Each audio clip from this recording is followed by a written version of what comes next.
So, Amazonian actually banned out my Fiora Shen. Very, very, very interesting. So I'm actually going to be able to get to play the sort of like War Mothers-esque deck. That'll be quite the interesting one to watch. We get to play all three of our decks today. Well, unless we get 0-2'd, I guess. But yeah, we banned War Mother and they banned Fiora Shen. So Fiora Shen being able to eat a ban. We won't have to complain about the Chevaliers. Looking pretty nicely. Okay, so we're against Lee Sin first with Tom Soraka. As you know, we talked about before, this deck is all about just generating reactivity in a way they don't really have a way to deal with. I think I'll probably take a passive kick, keeping Kadra and Tom in hand. Search for outs. Looks pretty good. Tom is a power card in this matchup, especially with an early developmental play already. We certainly don't want to be kicking our Tom here. Tom is basically the entire reason that this matchup ends up being somewhat favorable. And we already have our Kadra. Kadra is like such an important find just because like there's so many hand states that become so awkward so fast if you don't have Kadra. So Kadra is a really, really important find early for this deck. Is there much that actually rewards me playing it here? That's enough. I need to value damage a little bit. It's a close one. There's a lot of cases where I wouldn't play that turn one. I know it seems like weird roping, especially if you come from like maybe like Hearthstone or Magic, but banking one spell mana is like often worth a Tempo sacrifice in this game. Very, very often. So it's something we definitely can't dismiss as an option. I do think I need to play Croaker here. The ability to just draw me into like something to play on 3 is so important. It doubles my outs to be able to hit the Star Spring, which is really important.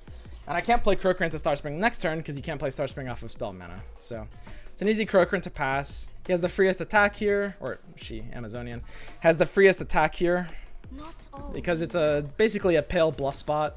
I can never block, and I'm never really going to block. It's just like free damage. Hand's not going super well. Don't have an attack here, but we have a pretty nice pass. Amazonian shouldn't really be able to pass back super easily. Burning mana in this case isn't really going to be worth it. And my hand is so close to being nuts, but just a little bit awkward. I will just have to keep passing. I need to bank full. If I had like a Star Spring, this hand would be insane. Like, but we have the early units we need, and we have the banked mana, and we have the Tom. So at the end of the day, we can't really complain. I can eat the Mentor with Tom and stop the gems from coming out. We always let this through.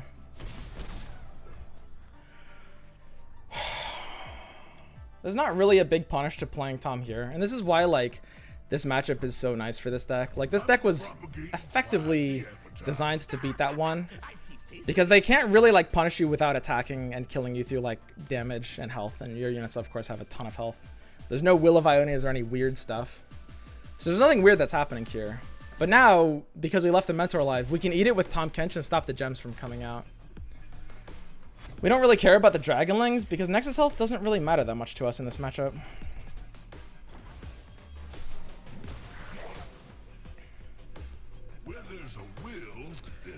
Still not an ideal hand, unfortunately. Man, this hand is... It's got everything I need.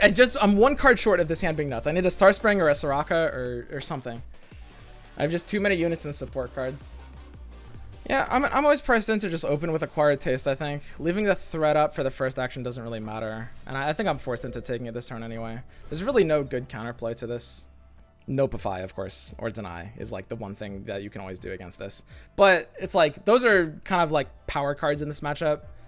So using Nopify, like, Nopify is your get out of jail free card against Acquired Taste. Using it this openly and this committally on just a Mentor probably wouldn't be worth it. So I'm not afraid of it here. So Tom's just going to start chunking. The most unfortunate thing is we don't really have pressure here, right? I mean, I can play Protector. Protector does feel pretty good. Yeah, I mean, we can tap under a good amount now. And I mean, healing my Nexus up to 20 is actually kind of nice because Lee Sin does have a range of kill potential. And the difference between 15 and 20 can actually matter for sure. Like, the difference between 15 and 20 is pretty big sometimes. Just want to be able to stay out of that range. So there's really not much crazy going on here. Just making sure I'm playing around all the cards. Wow, it passed there. So that's a burning 2 mana, and I mean, I certainly don't have an attack here. So I'll always burn their 2 mana. Looks great. Basically 1/8. Happy Halloween. Keep it coming. Oh, I don't require many. Second Tom Kench is a pretty bad draw. Bayou Brunch kind of sucks, and the whole point of this matchup is like that deck doesn't really have a great way to kill the first one. Pleasure to see you, master. Ooh. So the nice thing is, I mean, I can eat the Lee Sin here. That's a pretty big deal. It's gonna be like Nope Fire or Deny, but we can force it out really early, which is nice. Like without Nope Fire or Deny, there's really nothing else that does it. Yeah, we'll just force it out super early. And then we'll just eat the Lee Sin next turn with Tom. They have literally, truly no ability to kill a Tom here. Like that deck can't handle Tom Kench. There's nothing about it that can actually deal with this. So it has to be Notify or Deny. So there's the Notify down. Perfect. And Lee gets Challenger, but not Barrier. I don't even know if like a Challenger Lee even wants to do anything. Okay. Action's passed. She might literally have to damage Tom just to hope I don't have like a way to heal it back up to full anyway. Like Pale Cascade, Lee into Tom just to try to kill it or something like that. Interesting. Pale Cascade and not going for Tom is very interesting. So, I mean, I can basically keep my Brokeback alive as well as damage the Lee Sin by 2 by just hushing it now. I think that's a pretty trolly hush. I think that hush accomplishes almost nothing. I could keep my Brokeback healthy. Like, the thing is, the Brokeback isn't really imperative here. I mean, even if I hush and keep it alive, it'll just kill itself to heal my Nexus. I think it's time to just let the Brokeback die here. Not a big deal either way. But we're just going to force out Denies and Notifies every turn until our Tom Kench inevitably wins. Seems good. Really no threat here, no reason to do anything at all. Like, the Eye of the Dragon doesn't matter, whereas my Tom Kench's health actually might. The fact that they're tapped out and we have Astral, like, I could have blocked the Eye with Tom Kench. There is an argument for that. It doesn't really do that much, though. Especially with this hand. So Hush is our safety card. We're definitely going to want to play pretty respectfully of that fact. We need a Guiding Touch or a Pale Cascade or something.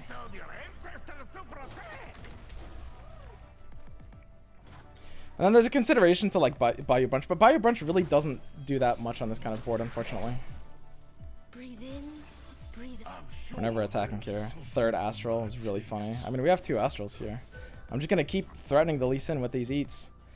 I think there's truly nothing weird to be doing here. I'm just going to do this every time. Every known universe. Like, this Lee Sin should inevitably die here.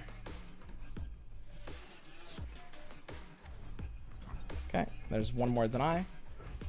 So the Lee will have a really hard time leveling up in time for the next attack, though, because we ate the gems, which matters so much. So it's still just going to be the same pattern, where it's like we forced out a Deny, and we're just chilling harder. Conflict is all in the mind. I could kill the Lee Sin here, actually, with Bayou Brunch and the Boxtopus. I mean, that kind of has to be relevant, right? That's a weird play. I think truly nothing could possibly matter other than killing this Lee Sin, right? Don't I just go in for that then? Boxtopus is like 1 health short of surviving, which is so sad.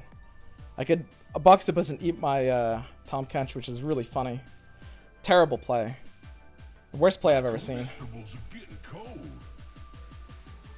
Yeah, 3 mana. There's not a Zenith Blade could in theory protect now because we have Hush anyway. Yeah, we just go in for it. The thing is, we're using Hush to threaten the Lee, which is actually kind of bad. I mean, Hush is a pretty important power card here, potentially. Because he can play Lee into open attack in a way that bricks Tom. I don't know. This one might not have been worth doing, potentially. It's kind of close. Ring the flippin' bell. Should have stayed home, pal.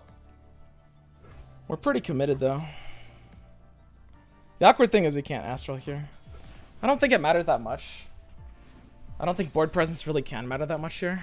I'll see this through. Oh, hush down. Wait, that's fine. Okay, sweet. So we forced the hush out, and now we can just astral. That's perfectly fine, I think.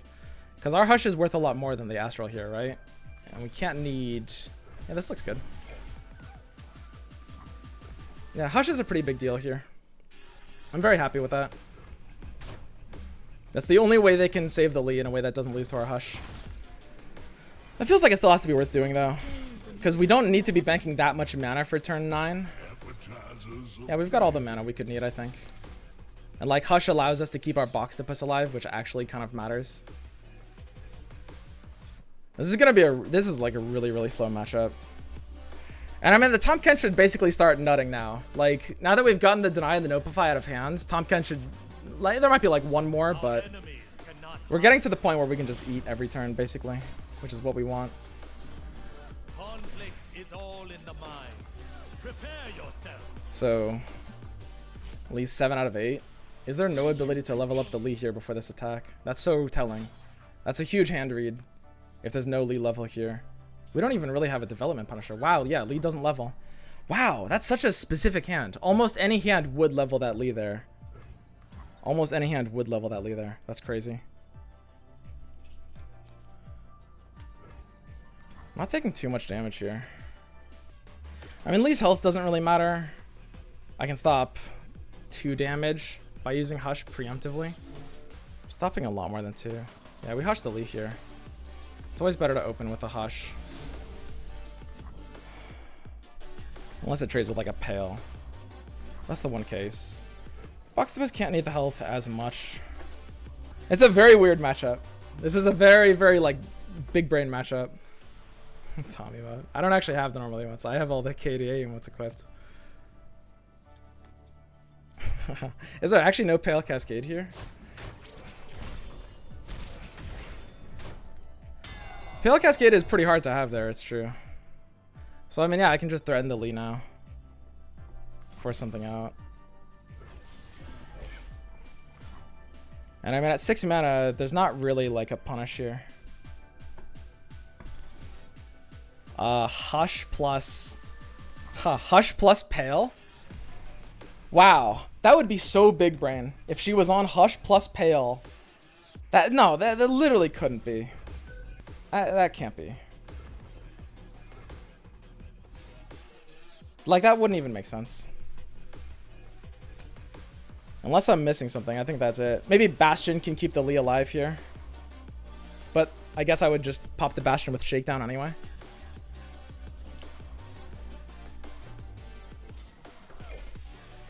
Forcing the Guiding Touch there actually feels good. Since the Dragonlings, there were already 2 out of 2 for the Dragonlings. Yeah, so we just like basically stopped an entire Dragonling charge for free. Alright. So second Lee Sin is kind of like the big scary thing. That's the issue. So if they play Lee, we might not have like an open attack. That's good there. Pale Cascade is here. I mean, I can only do a Challenger attack. Shakedown for double Challenger is basically completely worthless here. It looks like it's just Boxtopus into Eye, and there's really just nothing fancy to do. We could kill the small Eye, less protectable with like Pale Cascade, I guess. I don't think I'm really threatened by Pale though. I could Astral Pale my Boxtopus in response to her Pale, which doesn't really lose me almost anything actually. The problem with this is like, without Starspring and Soraka, we don't, like, we've stopped the game plan, but we're still just like waiting for something to happen. We don't have a game closer. We don't have like a crazy inevitability tool like Soraka. Like, this hand is kind of awkward. We drew all 3 Tahm Kenches, so we have like 2 Bayou Brunches, which kind of suck. We need this Pale to draw us into something, basically. Would be nice.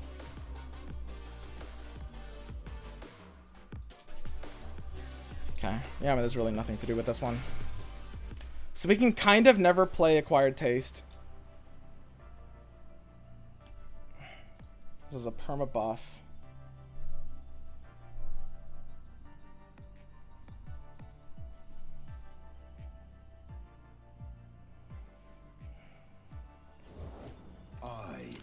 Zed actually does leave her with the mana to play Lee Sin now.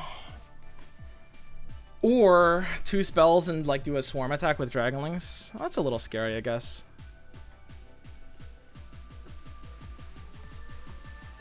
Yeah. I think I probably have to just eat that.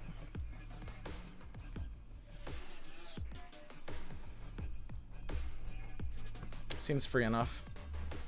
It's a consideration to eat the Eye of the Dragon instead of the Zed. I mean, doesn't the Zed only get one attack here? Eye of the Dragon has more health.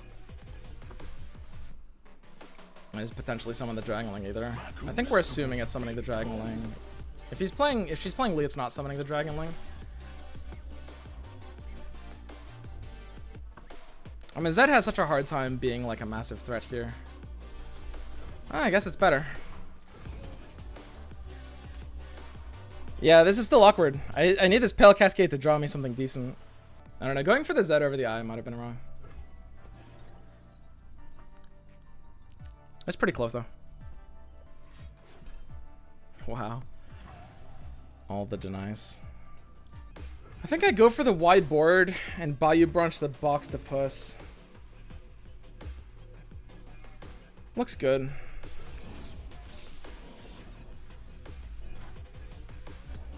So what this will do is it eats the Boxtopus inside the Tahm Kench, which releases the Codger, a 2/4, which is nice because of course, you know, it doesn't lose the health to the play effect, and then that resummons the Boxtopus, which is now a 3/4. And I'm in the, you know, we get to eat everything here now. It doesn't really matter, like deleting these cards forever kind of can't matter just because they were never getting them back anyway. Dragonling gets to go off now, which does feel kind of bad. I don't know, Pale is actually, might literally be less useful than anything else. My attack token there might have actually mattered. You could play a Pale just to cycle it. What is gained when we return malevolence? I'm sure there's 13, ooh, this is a nice draw. It makes me feel a lot safer. My health is actually getting low here. Not that low. Not really low at all. We're totally fine, actually. The dragon lives. I mean, there's no Lee Sin. We can just keep eating whatever comes. We've got the Broadbacked Protector. Just in case we needed a bit more heal. Yeah, this was an awkward hand, but we made it work. At the end of the day, like, we only need Tahm Kench. We don't really need anything else, right? So at this point, Hush on the Tahm Kench is a little awkward, but we can still stop the Zed attack with it pretty easily. Zed might have Pale, which we can't counter with our Pale. Yeah, I mean, I can just Tahm into Zed. That looks fine.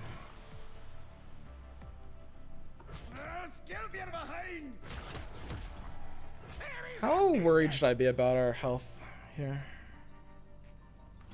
Worried enough, I guess. I probably have to trade it all down.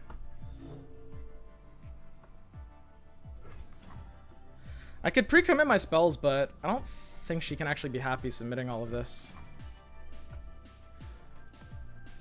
Yeah, I think I save my commitments for later. In all likelihood, I actually can use Astral on the Croaker. Okay. I mean, if the combat goes through as is, that's gotta be fine by me. Tom's just gonna keep eating more. This one's got an appetite. everyone here. Let's go. So we can heal back up. The scary thing is, like, the problem is that deck draws so much. They still have great draws for Lee Sin. And it's like, we can still sometimes die to a crazy over-the-top Lee Sin, which is why drawing Broadback to Protect is nice. But I don't know. I mean, Lee Sin can still sometimes do too much damage, potentially. We're just gonna keep eating these. We eat these. Yum.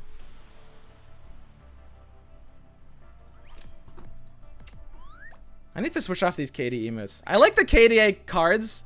I like. I don't mind the flavor elements, but the emotes themselves just feel a little. I don't feel great as emotes. I mean, we'll be able to Pale next turn. I'll protect you. Appetizers of plenty.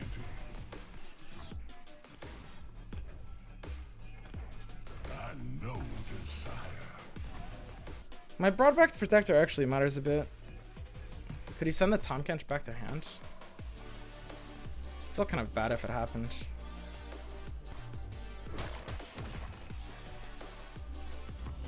I want to threaten a Clock of 2 here, I think. I do enjoy prosperity. Threatening a Clock of 2 means Tahm Kench attacking here. Fucking bell. We're off to you. Ready for We it. don't want to trade down the entire board though. Honestly, I don't actually know if Brokeback Fix is really good here. I can pre-pale though. Pre-paling, just because it draws me the card, like we're gonna need to do it anyway. I think pre-paling is fine. Do we develop? Do we... What development punishes does that deck actually have? Looks like a useless draw here, honestly. It's kind of sad, but it's actually kind of too late for this to matter. Like, we're killing through health anyway. Not through anything else. Yeah, that's kind of the awkwardness with pre-paling. I don't really care if this one eye lives, though. That's fine. We can accelerate the Star Spring win condition pretty fast past this, so this is fine. We just can't use acquired tastes. We can't let her play Lee and have her open attack with it. So I'm always playing Star Spring and then passing here. And then we've got like Astral and Brokeback probably. Because Lee plus open attack is actually potentially how we lose. But as long as I force her to play Lee on the attack turn, we can just keep acquired tasting for that threat. But yeah, Star Spring, it would have been really nice to have earlier, because this game would have been over by now, and we don't have to be worried about some weird late Lee Sin top deck. It's so sad when you're looking for a card all game, and you draw it on like probably the last turn before it actually would have made a difference. Like if I drew it one turn earlier, it would have actually been nice, but now on this turn, it's actually a brick draw. Very sad. So this is the easiest pass of my life. If I play Acquired Taste, then she can Lee and open attack, and then I have the ability to lose the game.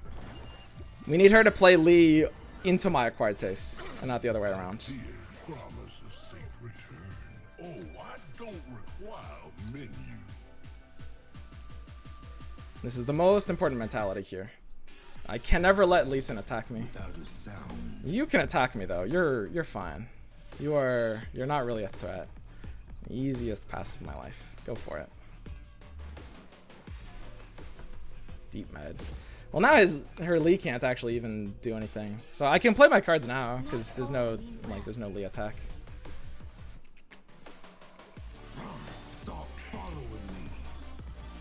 Yeah, I mean this feels pretty funny, honestly.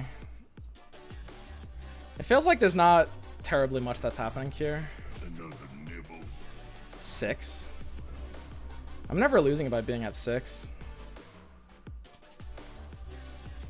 The question is, do I have to keep Astral? Hush plus Pale Cascade could threaten Tom. Isn't Pale enough? Isn't Tom unkillable this turn?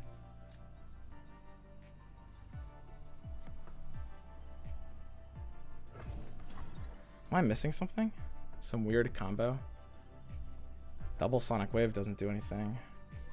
Plus attack. Double Pale. I don't think it's even possible to threaten this Tom here. On that mana point, yeah, there's literally no way to do it. So I can actually just do this.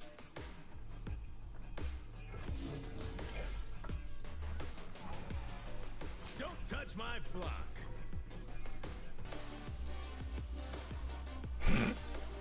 Okay, got it. 9 damage. I think I'm pretty okay with that, because I can just keep eating more. How many units has my Tom Kench ate now? Is anyone counting?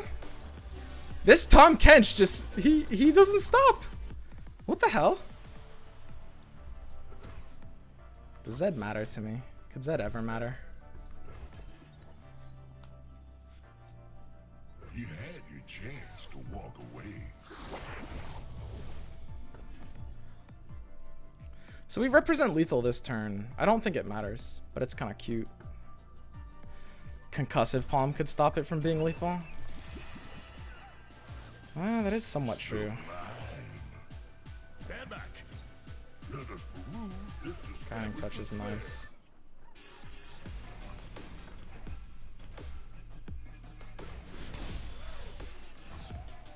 Aye, right. Let us reconnoiter. Should have stayed home, pal. Ooh, you wee scruff.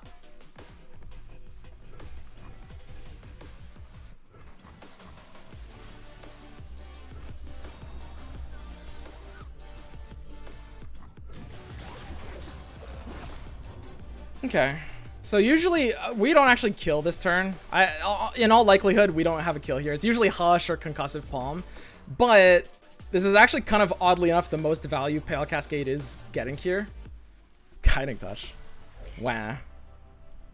Thwarted again. Hitting the Tom was a bit of a mistake. It's actually possible to have like Tom not have enough health for what he needs now. Wait, what? Why though? That's kind of confusing.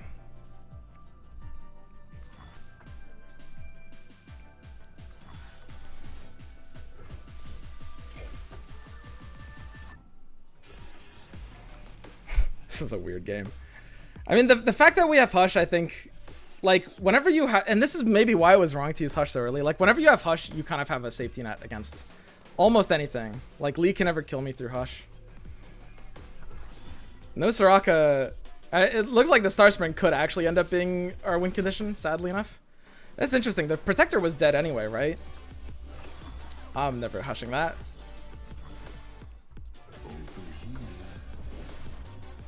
So, they're denying this acquired types by having no units on their board.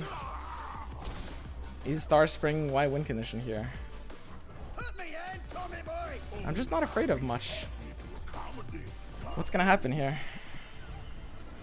At least stabilize and then I'm like one range out still. But Lee can't even eat my Tom. Bastion? Bastion's actually not that good of a draw. If I wanted something to protect against like a potential, like, it's actually like, okay, so if she plays Lisa now, it's actually possible to lose my Tom to some weird stuff, or to get it. I guess it could force out Hush. That's about all that could happen. One last snack Tom. One for the road. What do you think?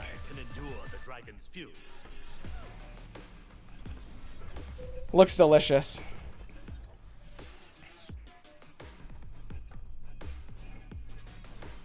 Bastion? That's not fair. What are we supposed to do against that? Wow. Yum.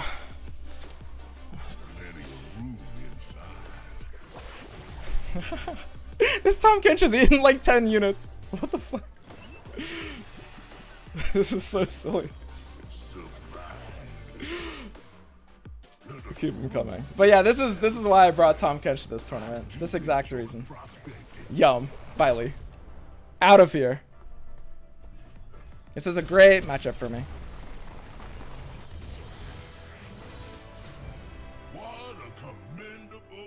Now we just have to win with the Freljord deck.